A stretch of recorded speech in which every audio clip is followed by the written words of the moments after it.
To savor the sweetness of a fruit, one must exercise patience and allow the fruit to ripen. In the same way, to experience the richness of a connection, patience is essential, allowing the bond to mature and gain depth.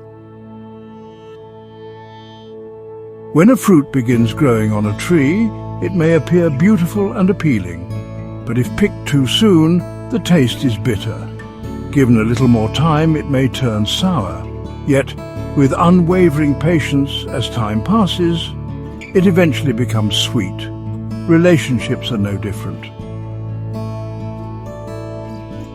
They may seem delightful at first glance, but as reality unfolds through situations, misunderstandings, emotional friction and communication challenges, what was once sweet may become bitter, even sour.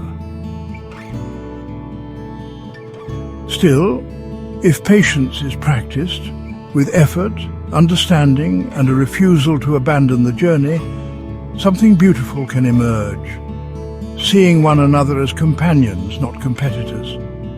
Listening with the intent to understand, not to argue.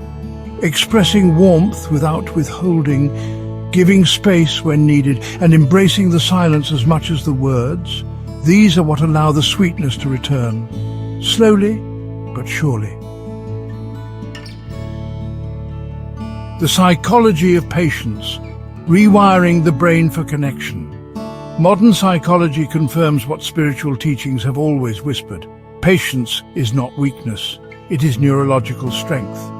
Patience activates the prefrontal cortex, the area of your brain that handles decision-making, empathy, and emotional regulation. When you pause before reacting, when you breathe instead of lashing out, when you listen with presence, you are training your brain, literally, for resilience. This process is called neuroplasticity, the brain's ability to rewire itself. Each moment of patience becomes a sculptor's chisel, shaping your emotional world. On the flip side, impatience lights up the amygdala, the brain's alarm system. It floods the body with cortisol and adrenaline. It pulls us into survival mode, and over time, it can lead to emotional burnout, anxiety, and relational breakdown. So patience isn't passive. It's a form of emotional self-regulation. It says, I won't let this moment hijack me. I choose presence over panic. I choose love over ego. According to attachment theory, strong relationships aren't built on perfection. They are built on emotional safety. This means consistency, responsiveness, and a gentle presence. When we practice patience, we allow room for true connection to grow, not from fantasy, but from reality. We say with our actions, I see you, I hear you, I'm staying. And that simple message rewires the nervous system for safety, not by never failing, but by repairing with love after the fall.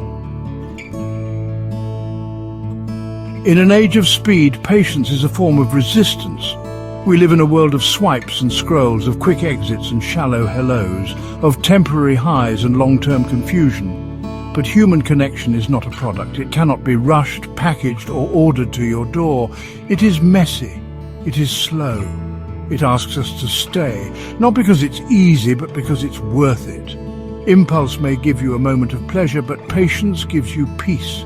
And when we treat our bodies and each other as sacred, not as vessels for temporary relief, but as homes for the soul, we begin to remember what we're really here for. Ego is a wall, but vulnerability, that's the door. Patience helps us open that door gently, without force, and sometimes healing begins not with a grand gesture, but with a quiet apology. Not because someone is wrong and someone is right, but because the connection matters more than the ego. Many hold on to pride, and lose something precious in the process. And yet real courage is found not in control, but in humility. In the words, "I was wrong. Please forgive me, I'm here." Trust isn't built in a day, and it certainly isn't built through grand promises. It's built in the quiet moments, in words that match actions, in eyes that don't flinch when met with pain, in hands that hold even when it's inconvenient.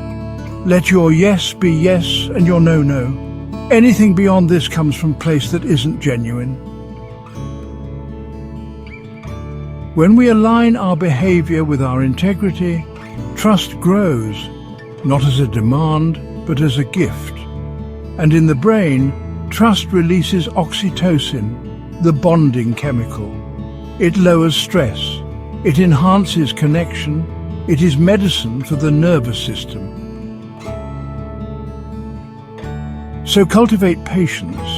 Be present, speak gently, reflect deeply, act with care, and above all, believe in the slow magic of consistency. Let love be the act, not the transaction. Let trust be the journey, not the demand. Let patience be the soil, and you will taste the fruit. Don't give up. Let what grows grow. Let what heals heal. Stay soft, stay steady. The fruit is coming. If this message spoke to your heart, share it with someone you love. Subscribe to Thinker's Journey for more soul reflections, and remember, slow is sacred. Until next time, keep growing and stay true to yourself. A message to inspire by Thinker's Journey. Tihan.